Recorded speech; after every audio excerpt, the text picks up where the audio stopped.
नमस्कार, म शान्ता दिदी। प्यारा प्यारा भाइ बहिनीहरू, तपाईहरू टेली स्कुल नेपाल हेरेर बसिरहनु भएको छ। टेली स्कुल नेपाल चाहिँ चाइल्ड नेपाल, कन्सोर्टियम नेपाल र एसडिजी स्टुडियोको संयुक्त प्रस्तुतिमा सञ्चालन भएको कार्यक्रम हो। अनि यो कार्यक्रमलाई सहयोग गरेको छ वी वर्ल्ड जीबीसी अनलसले। भाइ बहिनीहरू, यो कार्यक्रम नितान्त विशुद्ध रूपमा तपाईहरूकै हो। कसरी त? यसमा तपाईहरूकै लागि सिकाइ, सूचना, मनोरञ्जन र तपाईहरूको सहभागिता हुन्छ। त्यस कारणले यो कार्यक्रम तपाईहरूको हो। अहिले तपाईहरू घरमा बसिरहनु भएको छ नि, घर पनि एउटा पाठशाला हो भनिन्छ। त्यस्तै गरेर तपाईहरूलाई अर्को पाठशाला चाहिँ हामी टेली स्कुल मार्फत पनि दिइरहेका छौँ। हेरिरहनु भएको छ नि, यहाँबाट पनि तपाईँहरूले केही न केही त सिक्नुभयो होला। तर धेरैजनाले चाहिँ टेली स्कुल नेपाल हेरेर कथा लेख्न सिके, कविता लेख्न सिके, अनि त्यो बलुन पावर गाडी, बेलुनले चल्ने जुन गाडी छ त्यो बनाउन सिके भनेर पनि भन्नुभएको छ। अनि कतिजनाले त नाच्न पनि सिक्नुभयो रे। कसरी भनेर सोधेको त अस्ति गुटुले गाउँदाखेरि म नाचेको थिएँ नि, त्यही देखेर भन्नुभएको। मलाई त जिस्काउनु भएको हो कि जस्तो पनि लाग्यो। तर ठिक छ, तपाईहरूले धेरै कुराहरू सिक्नु भएको छ होला। अब आज हामी तपाईहरूलाई एउटा सानो खेल पनि खेलाउँछौँ। गुटु र म भएर खेल्छौँ, अनि तपाईँहरूले पनि त्यस्तै गरेर खेल्न सक्नुहुन्छ है त। तपाईँहरू कति कक्षामा पढ्नुहुन्छ? सायद कोही 1, 2, 3, 4, 5, 6 गर्दै 12 कक्षासम्म पनि हुनुहुन्छ होला। तर तपाईँहरूलाई रमाइलोको लागि है यो, र यदि खेलिसक्नु भएको छ भने पनि रमाइलोको लागि तपाईँहरूले 2 1 2, 2 2 4, 2 3 6 भनेर पढ्नु भएको छ है। अनि कतिजनाले चाहिँ 2 1 2, 2 2 4 पनि भन्नुहुन्छ होला। आज हामी 3 1 3, 3 3 3 2 6 जस्तै 3 1 3, 3 2 6 लाई हामीले कसरी भन्ने त सजिलो तरिकाले बुझ्नको लागि भनेर एउटा खेल खेल्दैछौँ। जस्तो उदाहरणको लागि मैले 1 भन्छु, अनि गुटुले 2 भन्छ, अनि 3 भन्ने बेलामा चाहिँ 3 नभनेर फिस भन्नुपर्छ। 3 1 3 हो त्यो, होइन? अनि 3 2 6 भन्ने बेलामा फेरि फिस भन्नु पर्यो। अनि नम्बर भन्दै जाने। एकचोटि खेलौँ है त। तपाईँहरूलाई कतिको सहज हुन्छ ल? गुटु, तिमी तयार छौ? तयार छु। ल, म सुरु गरेँ है त। 1 2 फिस, 4 5 फिस, 7 8 फिस। 10 स्याबास गुटु, म त धेरै जान्ने मान्छे हो। तपाईहरूले पनि थाहा पाउनु भयो होला। तपाईहरूले 2 लाई पनि गर्न सक्नुहुन्छ। 1 फिस, 3 फिस। छिटो छिटो हुन्छ है। जुन फिस भन्छौ नि त्यो नम्बर चाहिँ हामीले उच्चारण नगर्ने। दिदी, यो गेममा त यस्तो धेरै ध्यान दिएर सुन्ने बानी पनि सिक्न सकिन्छ। हाम्रो यसमा सुन्ने बानीको विकास पनि हुन्छ, बोल्ने बानीको पनि विकास हुन्छ, अनि कम्पिटिसन पनि हुन्छ। 2 जनामा कसले जित्ने भनेर कम्पिटिसन पनि हुन्छ। अनि तपाईँको मस्तिष्क पनि एकदमै सक्रिय भएर चल्छ है। यो त घरका सबैजना बस्थे, गोल बनाएर बस्थे, अनि जसले गल्ती गर्छ त्यसलाई आउट गरी पनि खेल्न सकिन्छ। हुन्छ, आउट गर्न पनि सक्छौ तिमीले, होइन? आउट गरेर उहाँलाई खेलबाट बाहिर निकालिदिने। अनि सबैजना खेलबाट बाहिर नजानलाई एकदम रेडी भएर बस्नुहुन्छ कि, अनि उहाँको मस्तिष्क पनि खुब चल्छ। र तपाईँहरूले यसै गरी खेल खेल्न सक्नुहुन्छ। निकै रमाइलो हुन्छ है। ल, ठिक छ गुड्डु। अब आज तपाईँहरूलाई चाहिँ हामी नेपाली अक्षरहरू कसरी लेख्ने भनेर आउँदै हुनुहुन्छ रविन्द्र भण्डारी।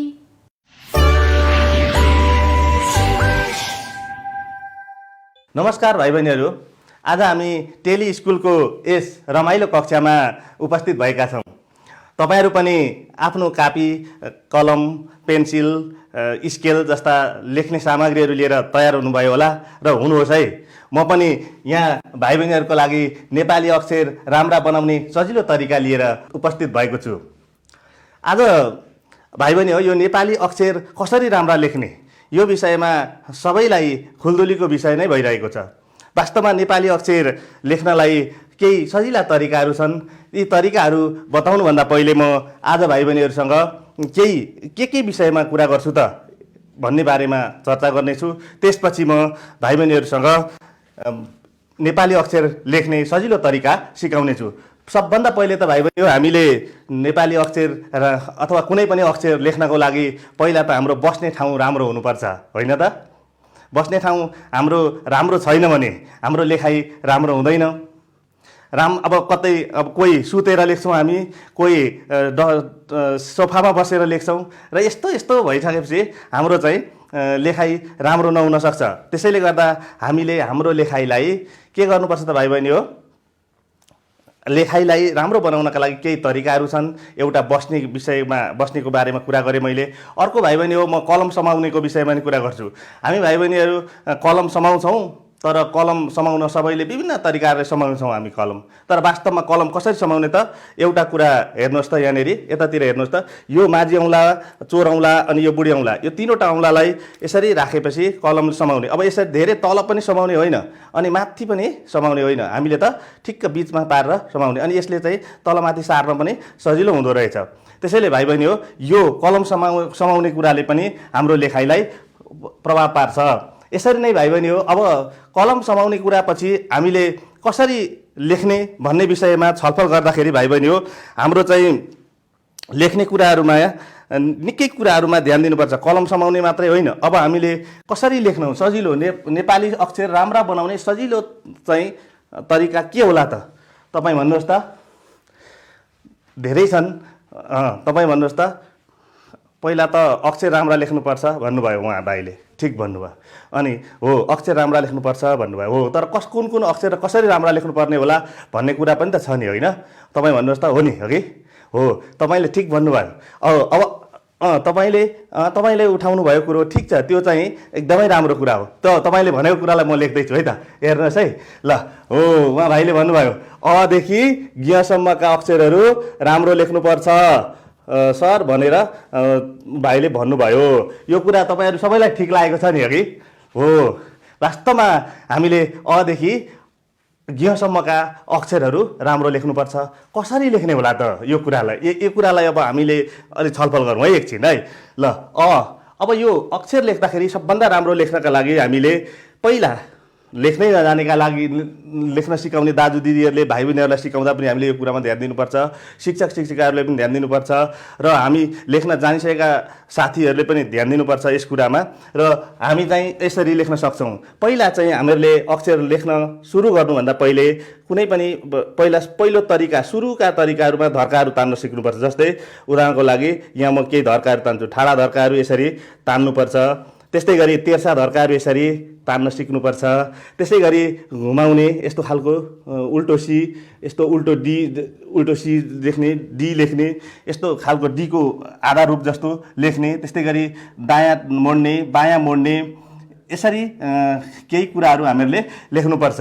यसरी लेख्दै गएपछि हाम्रा अक्षरहरू लेख्ने चाहिँ यो गोलो बनाउने, यसरी गोलो बनाउने गर्नुपर्छ। यसो गऱ्यौँ भने हाम्रो के हुन्छ त भाइ बहिनी हो, हाम्रा अक्षरहरू चाहिँ सेपमा, खास आकारमा आउन पुग्छन्। त्यसले गर्दा पहिला हामीले अक्षरको आकार कस्तो छ भन्ने कुरा पत्ता लगाउनुपर्छ। त्यसपछि त्यस अक्षरलाई अब कसरी लेख्ने भनेर चरणमा लेख्नुपर्छ। म अर्को एउटा उदाहरण देखाउँछु, यता हेर्नुहोस् है त भाइ। जस्तै हामी एउटा कलाई कति स्टेपमा चाहिँ पुरा गर्छौँ त है, त्यो म देखाउँछु। क, जस्तै क लेख्नको लागि हामीले क भनेर यसरी लेख्यौँ, होइन भाइ बहिनी हो? क भनेर यसरी लेख्यौँ। यो कलाई हामी विभिन्न चरणमा लेख्छौँ। क को लागि यति गरौँ, पहिला यसो गरौँ। मैले त बिगारेँ नि भाइ बहिनी हो, यस्तो पो हुन्छ त, थाहा छ त? हामीले लेख्दाखेरि हुन्छ, जब जो असफल हुन्छ त्यही नै सफल हुने हो नि, लड्ने नै अगाडि बढ्छ नि, होइन भाइ? हो त, ल हेर्नुहोस् है त। हो, तैँले ठिक भन्नुभयो। हो नि, अब हेर्नुहोस् है, म एकचोटि लेख्छु। यसो गरौँ, यसरी तान्ने, पहिला यो धर्को तान्ने, एउटा धर्को तानौँ है। त्यस पछाडि दोस्रोमा चाहिँ फेरि यसो गोलो पारौँ। त्यस पछाडि फेरि हेर्नुहोस्, यसलाई अझै अब अर्को स्टेपमा यसो गरौँ, अलिकति लैजाउँ। त्यस पछाडि फेरि अझै यसो गरौँ र अनि यो अघि यति लेखेको छ, अब फेरि यसरी तानौँ। अब यो 1 2 3 4वटा तह भयो। अझै हाम्रो पुरा क चाहिँ भएको छैन। अब त्यो राम्रो क बनाउनलाई हामीले के गर्ने होला त? राम्रो क बनाउनलाई हामीले अब यसो गरौँ भने राम्रो होला। अब जस्तै स्टेपमा लेखौँ, त्यो अब क लेख्दाखेरि यस्तै थियो अहिलेको जस्तै स्टेपै भयो है ठ्याक्कै है ल हेर्दै सुन्नुहुन्छ नि ठिक छ हो अब यो क को डीको तान्यौँ नि हामीले अब यो चाहिँ क भयो यसरी क लेख्दाखेरि हामीले यसरी स्टेप स्टेप 5वटा तह पुरा गऱ्यौँ त्यस्तै अ लेख्दाखेरि पनि हाम्रो 5वटा तह हुन्छ हुँदैन हेरौँ है तपाईँ भन्नुहोस् त पहिला के लेख्ने उल्टो सी लेख्ने है ल उल्टो सी लेख्ने अ लेख्नको लागि पहिला हामीले उल्टो सी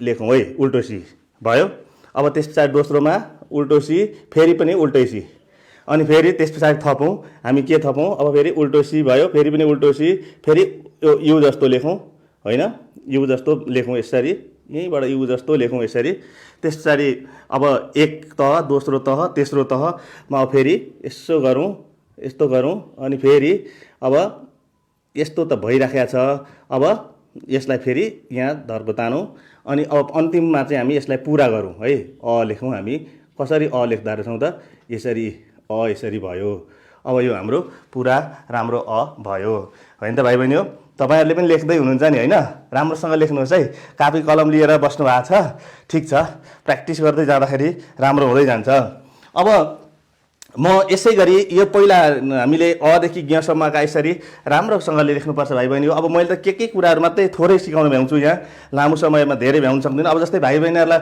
ह लेख्न गाह्रो लागेको होला ह जस्तो ह लेख्नका लागि भाइ बहिनी हो यसरी ह लेख्नको लागि ह लेख्दाखेरि यसरी लेख्छ कसैले होइन तर यो ह त राम्रो भएन नि है अब ह लेख्नलाई पनि के हुँदो रहेछ त स्टेपहरू हुन्छन् भाइ बहिनी हो पहिला यस्तो धर्को तानौँ यतिसम्म तानौँ फेरि अनि यति अलिकति तानौँ त्यहाँ र यसो गरेर अब यसलाई यसरी तानिदिउँ अनि यो ह हुन्छ अब राम्रो ह छिटो छिटो लेख्न पनि हलाई हामीले सजिलैसँग सक्ने हुन्छौँ यसो गरेपछि होइन त यो राम्रो छ नि देख्नुभयो नि होइन ह लेख्न सिक्नुभयो है हो अब यसरी नै हामीले नजानेको राम्रो नभएको अक्षरहरूलाई छानेर यस्तै गरेर अभ्यास गर्दै गयौँ भने राम्रो लेख्न सकिन्छ त्यसै गरी भाइ बहिनी हो अब हामीले राम्रा अक्षर बनाउने कुरामा के कुरामा ध्यान दिनुपर्छ भने अब डीको तान्ने कुरोमा हामीले ध्यान दिनुपर्छ भाइ बहिनी हो डीको मात्राको डीको भन्दा पहिले मात्रा आउँछन् भाइ बहिनी हो मात्राको बारेमा हामीले छलफल गर्छौँ है एकैछिन मात्रा अब मात्रा भनेको के हो भने नि भाइ बहिनी हो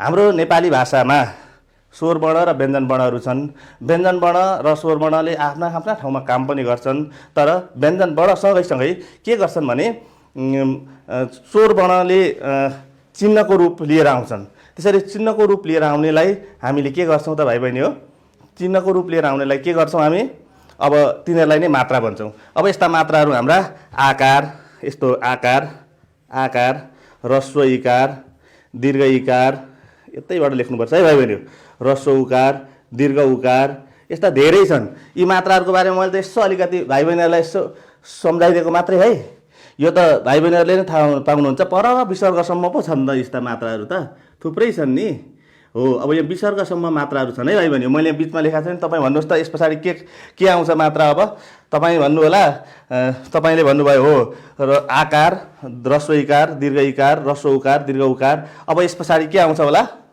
रिकार उहाँले रिकार भन्नुभयो हो ठिक भन्नुभयो रिकार कस्तो हुन्छ त ल हेर्नुहोस् है रिकार यस्तो हुन्छ रिकार त्यस्तै गरी एकार अनि त्यस पछाडि के आउँछ तपाईँ बहिनी भन्नुहोस् त हो तपाईँले चाहिँ भन्नुभयो ऐकार पनि त छ नि सर एकार यस्तो लेख्ने ऐकार चाहिँ यसरी लेख्ने भन्नुभयो त्यस्तै गरी अब लेख्दाखेरि चाहिँ के कुरामा ध्यान दिनु पर्यो भने यो पोइन्ट चाहिँ एउटै हुनु पर्यो है यो पोइन्ट चाहिँ यसरी लेख्दाखेरि यो पोइन्ट चाहिँ एउटै हुनु पर्यो यसै गरी भाइ बहिनीहरूले ठिक भन्नुभयो अब विसर्गसम्म छ अब यो मात्रा लेख्दाखेरि हामीले ध्यान दिनु पर्दाखेरि चाहिँ के त अक्षर लेख्दा त हाम्रो त लाइनहरू दुईवटा तिनवटा छन् नि यस्तो लाइन होइन अब यस्ता तिनवटा लाइनहरूमा हामीले अक्षर लेख्दाखेरि जहिले पनि आधा यो आधा लेख्नुपर्छ जस्तै म हेर्नुहोस् है यहाँनिर एउटा कुरा लेख्छु पहिला म कुरा लेख्छु है यहाँनिर तलतिर कुरा लेख्छु अब कुरा लेखेँ मैले तलतिर म केटो लेख्छु है केटो लेख्छु केटो लेखेँ होइन हो अब यो दुईवटा चाहिँ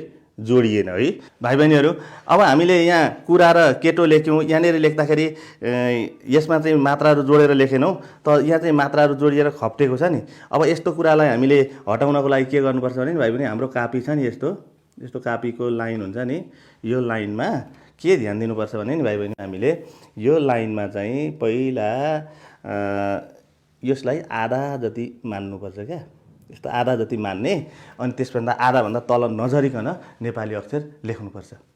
त्यस पछाडि जस्तै उदाहरणको लागि कुरा भनेर यसरी लेख्यौँ, तलतिर फेरि केटो लेख्यौँ भने अब यो केटो लेख्यौँ भने यो चाहिँ जोडिएन नि हो। यही नियमलाई हामीले अपनाउनुपर्छ।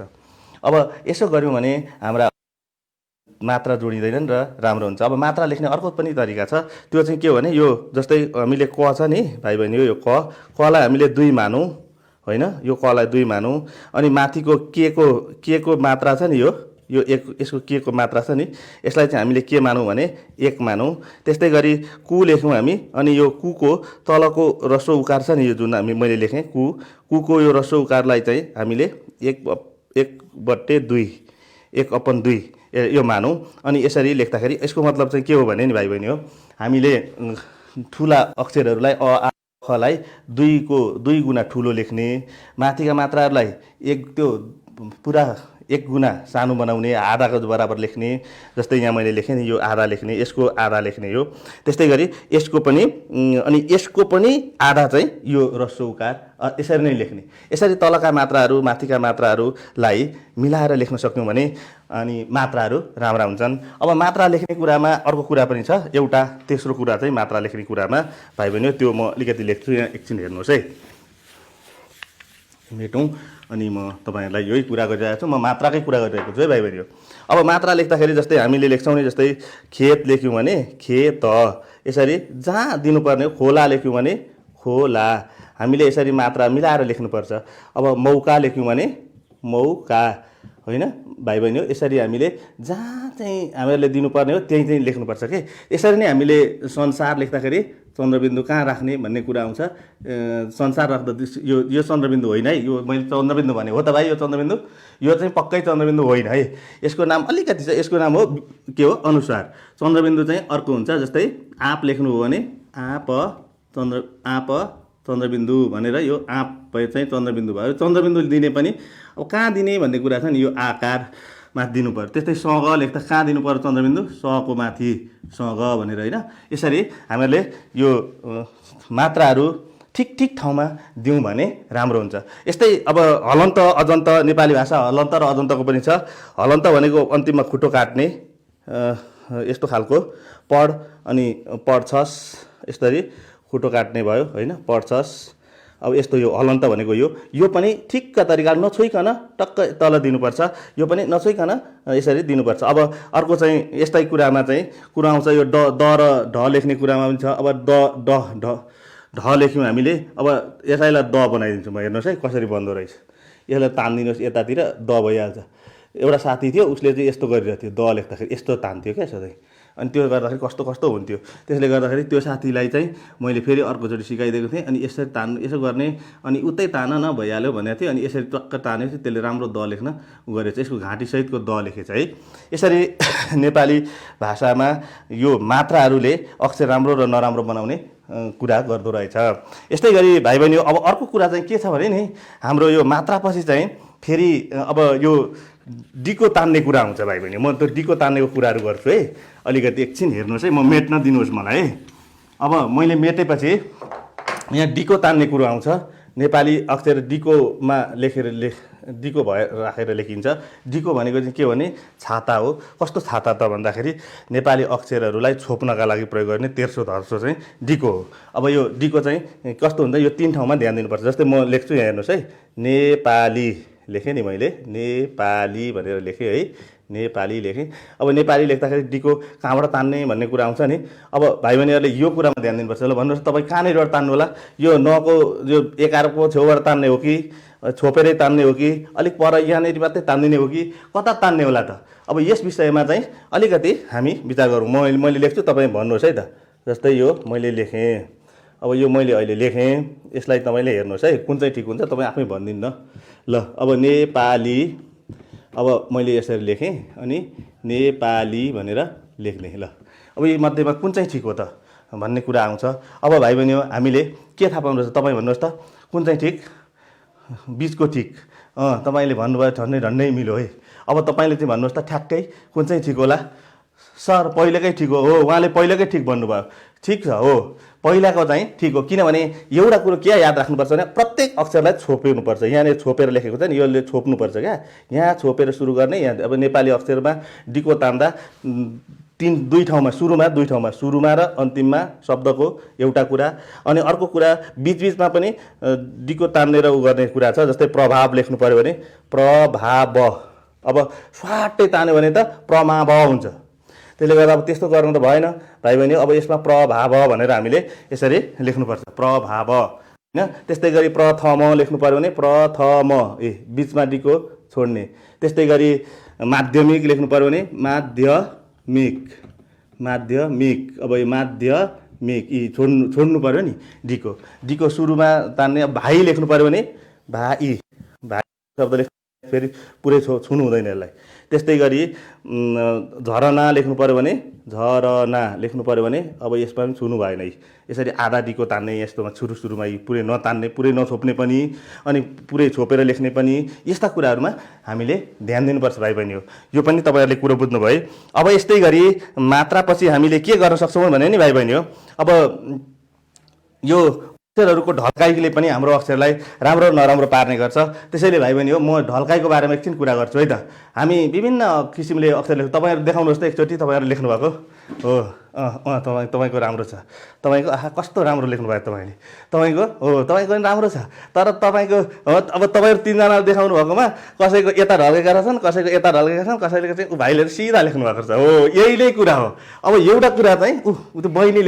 बहिनीले चाहिँ के लेख्नु भएछ भने ठ्याक्कै मिसपास पारेर लेख्नु भएछ अब हामी हेरौँ है अब के गर्नुपर्ने रहेछ भने अक्षरको ढल्काइले हाम्रो के गर्ने रहेछ भने अक्षर राम्रो र नराम्रो देखाउने कुरा गर्दो रहेछ अक्षरको ढल्काइ है अब अक्षरको ढल्काइ भन्ने बित्तिकै कस्तो हुँदो रहेछ त त्यो अलिकति गरौँ है ल ढल्काइ जस्तै हेर है भाइ बहिनी यतातिर ढल्काउने भएको अब दायाँबाट बायाँतिर ढल्केको सिधा अनि यतातिर ढल्केको हुँदो रहेछ अब यस्ता कुराहरूमा हामीले लेख्दाखेरि राम्रोसँगले यसरी लेख्न सकिने रहेछौँ अब जस्तै यस्तै गरी लेखौँ राम्रो यता ढल्केको लेख्दा अनि सिधा लेख्दा राम्रो होइन त्यस्तै गरी उता ढल्केको लेख्दा राम्रो भयो अब यिनीहरू आफैमा हेऱ्यो भने यी अक्षरहरू सबै शब्दहरू सबै राम्रा छन् राम्रो छ उसै पनि राम्रो होइन त्यसमाथि पनि अब यो एकैचोटि हेऱ्यो तपाईँलाई भने चाहिँ के टेढो मेढो देखिएको छ अब यसमा हामीले बुझ्नु पर्यो भने हाम्रो लेखाइमा के गर्नुपर्छ एउटा कुरालाई अपनाउनुपर्छ कि चाहिँ यसलाई मात्रै मात्रै ढल्काएर लेख्नुपर्छ कि सिधै मात्रै लेख्नुपर्छ कि चाहिँ उतै मात्रै ढल्काएर लेख्नुपर्छ यसो गर्यो भने असाध्यै राम्रो देखिन्छ यसै गरी भाइ बहिनी हो अब अक्षरको ढल्काइ सकेपछि हामीले अक्षरको एकरूपतामा ध्यान दिनुपर्छ ध्यान दिनुपर्ने हुन्छ अब यो भनेको चाहिँ के होला त भन्ने कुरा अक्षरको एकरूपता भनेको चाहिँ नेपाली भाषा नेपालीहरूको बोली हो हामीले लेख्यौँ है अब यसरी नेपाली भाषा नेपालीहरूको बोली हो भन्यौँ अब नेपाली भाषा नेपालीहरूको बोली हो भनेर लेख्यौँ अब यो अक्षरहरूमा यो अक्षरको यो लेखाइ यो अक्षर र यो अक्षर बराबर यस्तापट्टिबाट यसरी बराबर तल पनि बराबर अनि यता सबैतिर बराबरको स्थिति हुनुपर्छ एउटा कुरो अक्षर राम्रो लेख्दाका लागि भाइ बहिनी हो होइन त्यस्तै गरी अर्को कुरा चाहिँ के कुरामा हामीले ख्याल गर्नुपर्ने रहेछ भने यो बिचमा खाली हुन्छ नि यो बिचमा खाली हो यस्तो खालीहरू पनि बराबर राख्नुपर्छ अब यहाँ चिन्हहरू पूर्णविराम चिन्ह प्रश्नसूचक चिन्ह यस्ता विभिन्न चिन्हहरू हुन्छ नि भाइ बहिनी कमाहरू यी सबै कुराहरूलाई पनि हामीले ठिक मिलाएर लेख्यौँ भने अक्षर राम्रा देखिन्छन् त्यसै गरी नै अब हामीले नि भाइ बहिनी हो अब अक्षर राम्रो बनाउनको लागि राम्रो देखाउनको लागि अब यो अलिकति यो मार्जिन लाइनको बारेमा पनि हामीले थाहा पाउनुपर्छ अलिकति म सबैलाई मेटेर चाहिँ मार्जिनको बारेमा थोरै सिकाउन कोसिस गर्छु है त यतातिर हेरौँ है भाइ बहिनी ल अब यो मार्जिन लाइन भनेको यो मैले मार्जिन लाइन ताने है भाइ बहिनी हेर्नुहोस् है यो स्केलले पनि तान्न सकिन्छ मैले चाहिँ अहिले सिधै तान्न खोजेँ बाङ्गो भइराखेको छ अब यहाँ हेर्नुहोस् है अब यसरी पनि यहाँ पनि ताने अब यहाँ अहिले म तान्छु अब मार्जिन कापीको मार्जिन चाहिँ हाम्रो यस्तो हुन्छ भाइ बहिनी हो यो कापी चाहिँ मैले आज सामग्री ल्याएको छैन म यहीँबाट बुझाउने कोसिस गर्छु है अब यहाँ हेर्नुहोस् है पहिला यो मार्जिन लाइनमा जति छोडेको छ यसको ठ्याक्कै यसको आधा जति यहाँ आधा जति कल्पना गर्ने मान्ने र यसको बराबर यहाँनिर आधा जति पार्ने क्या भाइ बहिनी यसरी यो जति भाग छ यहाँ त्यति नै भाग छ छोडेको, यहाँ जति भाग छ यहाँ त्यति नै भाग छोडेको, यति मात्रै। यसो गऱ्यौँ भने अनि लेख्दै जाँदाखेरि चाहिँ हाम्रो यहाँ छेउैबाट लेख्ने, यहाँ छेउैबाट सुरु गर्ने र यहाँ पनि अब यहाँ आधा अक्षर आयो भने यहाँनिर जस्तै स्याल लेख्नु पऱ्यो भने स्याल लेख्नु पऱ्यो भने चाहिँ अब यहाँ पछाडि चाहिँ आवश्यकता लेख्नु पऱ्यो भने आवश्य, अब आवश्य भनेर चाहिँ लेख्यो भने यसरी, अब यो भयो अब यहाँनिर आँटेन नि, अब आवश्यकता भनेपछि यहाँबाट लेख्छौँ हामी होइन। अब अर्को कुरा चाहिँ जस्तै यहाँ चाहिँ स्याल लेख्नु पऱ्यो अथवा यहाँनिर चाहिँ भनौँ न पछाडि आउँछ जस्तै आवश्यक नै लेख्नु पऱ्यो यस्तो अब यहाँनिर आवश्य यसरी, अनि यहाँनिर अब य कता भनेर यसरी लेख्नु भएन यहाँ चाहिँ। अब यसको लागि हामीले के गर्नु पर्यो भने भाइ बहिनी हो, यो चाहिँ मेटेर यहाँनिर यहाँ नलेख्ने यहाँनिर यहाँनिर ड्यास गरिदिने यसरी। यस ड्यासलाई के भन्छौँ हामी, योजक चिन्ह भन्छौँ। यस पछाडि यो यहाँ लेख्ने यसरी आवश्यकता भनेर लेख्यौँ भने अनि हाम्रो राम्रो हुन्छ। अब यो एउटा तरिका भयो। अब नेपाली अक्षर राम्रो बनाउने तरिकामा अब एकरूपताको कुरा पनि हामीले गऱ्यौँ। अब सफाइको कुरा भयो। अब सफा पारेर नेपाली लेख्नुपर्छ र यसरी नेपाली अक्षर लेख्दाखेरि हामीले राम्रोसँगले बसाइ, अक्षरहरूको आकार प्रकार, सफाइ सबै कुरामा ध्यान दियौँ भने राम्रा अक्षरहरू राम्रा हुन्छन् र राम्रा अक्षरले राम्रो नम्बर पाउन सकिन्छ। आफ्नो अनुहार पनि त्यसले झल्काइरहेको हुन्छ। यसैले भाइ बहिनी हो, तपाईँहरूलाई आज केही मसँग मेरो अनुभव तपाईँहरूले लिनुभयो होला, यसबाट केही प्राप्त गर्नुभयो। अवश्य पनि सबैलाई अक्षर सिकाइको सफलताको शुभकामना सहित म यहाँबाट बिदा हुन्छु। धन्यवाद।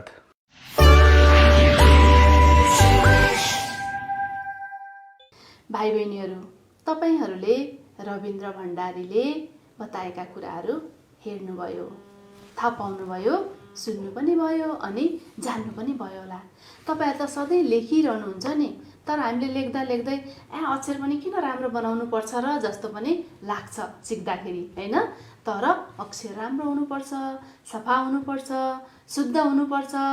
र उहाँले त अझ के भन्नुभयो भने तपाईँहरूले अक्षर लेख्दाखेरि तपाईँको बसाइ कस्तो छ, तपाईँ कसरी बस्नुभएको छ, सजिलो तरिकाले बस्नुभएको छ, तपाईँ बसेको कुर्सीभन्दा टेबल धेरै अग्लो छ कि अथवा होचो छ कि, तपाईँ चकटीमा भुइँमा बस्नुभएको छ कि, तपाईँको बसाइले पनि तपाईँको अक्षरलाई राम्रो र नराम्रो बनाउन मद्दत गर्छ। अनि त्यस्तै गरेर तपाईँहरूले कलम समाउने तरिका छ नि, मेरो कलम छ यहाँ, यो कलम समाउँदाखेरि कसरी समाउनुहुन्छ भनेर पनि उहाँले बताउनु भयो। कोहीले चाहिँ यस्तो गरेर पनि लेखिरहनु भएको देखिन्छ होइन, कसैले पेन यसरी समात्नु भएको हुन्छ, अनि कसैले यसलाई त माथि गरेर चुरी औँला भन्छौँ नि हामी, यसलाई माथि गर्छौँ, कसैले चाहिँ सबै औँलाले समातेर यसरी पनि लेख्छौँ होइन। यो चाहिँ आफ्नो आफ्नो लेख्ने तरिका हो र त्यो तरिकाहरू प्रयोग गर्दाखेरि अक्षरहरू कस्तो हुन्छ भनेर पनि उहाँले भन्नुभयो। अनि मात्राका कुरा पनि गर्नुभएको छ, अकार, इकार, एकार, उकार कहाँनिर दिने त, हामीले ए लेख्दाखेरि माथि दिने जुन एकार छ जथाभावी दियौँ भने त्यसको अर्थ फरक लाग्छ भनेर पनि उहाँले भन्नुभयो। सरलाई धेरै धेरै धन्यवाद। रविन्द्र भण्डारी चाहिँ ज्ञानोदय विद्यालयको शिक्षक हुनुहुन्छ, नेपाली शिक्षक हुनुहुन्छ। अब हाम्रो कार्यक्रममा बाल प्रतिभाको पालो आएको छ। आजको बाल प्रतिभामा हुनुहुन्छ अश्विन भट्टराई र मौलिकता बज्राचार्य।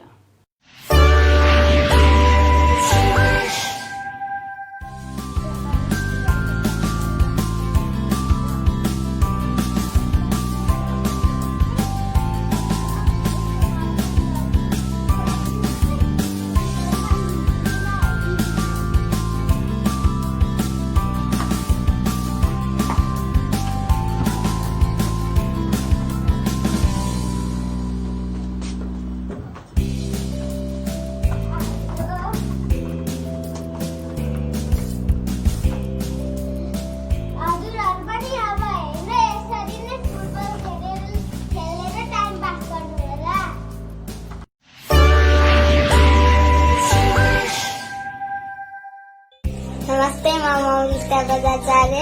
मेरो स्कुलको नाम हिमालयन एकाडेमी हो। म कक्षा 4 मा पढ्छु। म टेली स्कुल नेपाल सधैँ हेर्छु, मलाई रमाइलो लाग्छ। मलाई क्राफ्ट वर्क बनाएको एकदम रमाइलो लाग्छ। मैले पनि खेलौनाहरू बनाएको छु, म देखाउँछु है।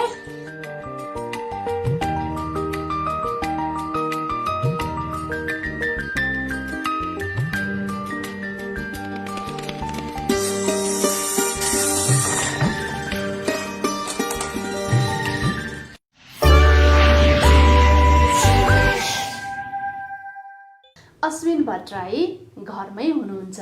उहाँ परिवारसँग बसिरहनु भएको छ अनि मजाले माथि छतमा फुटबल खेलेर पनि हामीलाई भिडियो बनाएर पठाउनु भएको छ।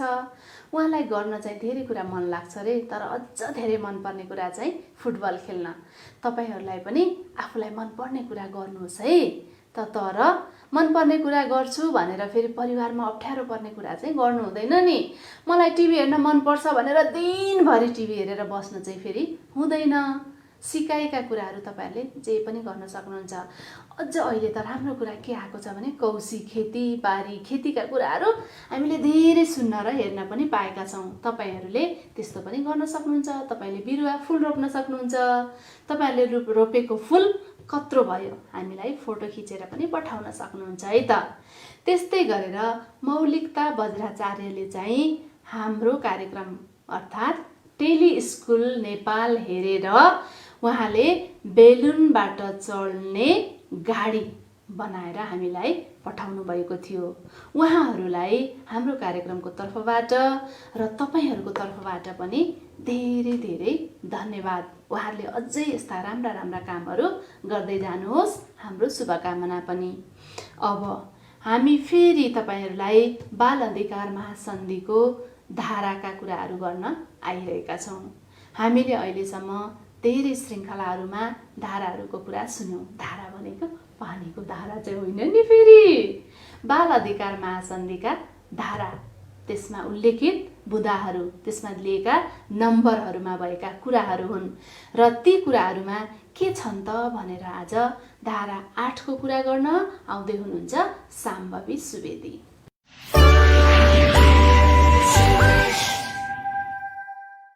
टेली स्कुल नेपाल हेरेर बसिरहनुभएका सबै मेरा प्यारा भाइ बहिनी र साथीहरूलाई म सम्भवीको तर्फबाट हार्दिक नमस्कार। म फेरि आइपुगेँ है। आज म तपाईँहरूसँग बाल अधिकार महासन्धिको धारा 8 को बारेमा कुरा गर्नेछु। ल सुनौ है त। देशले हाम्रो नाम, राष्ट्रियता अनि परिचयको सम्मान गर्नुपर्छ र त्यसलाई जोगाइदिनुपर्छ। यसमा देशले नचाहिदो अवरोध र बाधा गर्नु हुँदैन भनेर धारा 8 मा भनिएको छ। यसैलाई लिएर एउटा सानो गीत पनि बनाइएको छ, सुनियो ल।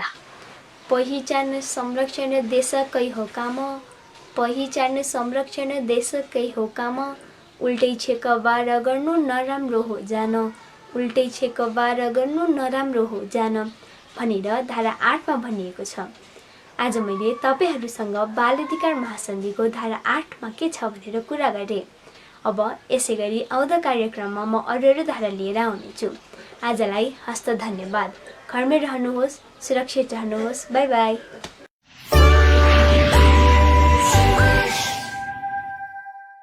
तपाईँहरूले साम्भवी सुवेदीको कुरा पनि सुन्नुभयो। उहाँले के भन्नुभयो त भन्नुहोस् त। तपाईँहरूलाई थाहा छ के भन्नुभयो? मलाई कसैले एक लाइन मात्रै भनेर पनि लेखेर पठाइदिनुहोस् ल। मलाई त थाहा छैन उहाँले के भन्नुभयो मैले त बिर्सिएँ। गुटुले याद गरेको छ कि? मलाई लाग्छ गुटुले पनि सम्झेको छ कि छैन होला सायद। ल ठिक छ, भाइ बहिनीहरू हाम्रो एकदम चनाखो भएर हेरिरहनु भएको छ नि त टेली स्कुल नेपाल, त्यसैले तपाईँहरूलाई थाहा छ। साम्भवी सुवेदीलाई पनि हाम्रो कार्यक्रमको तर्फबाट धेरै धेरै धन्यवाद छ। अब तपाईँहरूबाट बिदा हुने पालो आएको छ। बिदा हुन त मन छैन, तपाईँहरूसँग बसेर धेरै कुराहरू गर्न सधैँ मन लाग्छ। तर म फेरि तपाईँहरूलाई भेट्न आउनेछु। नमस्ते, बाई बाई।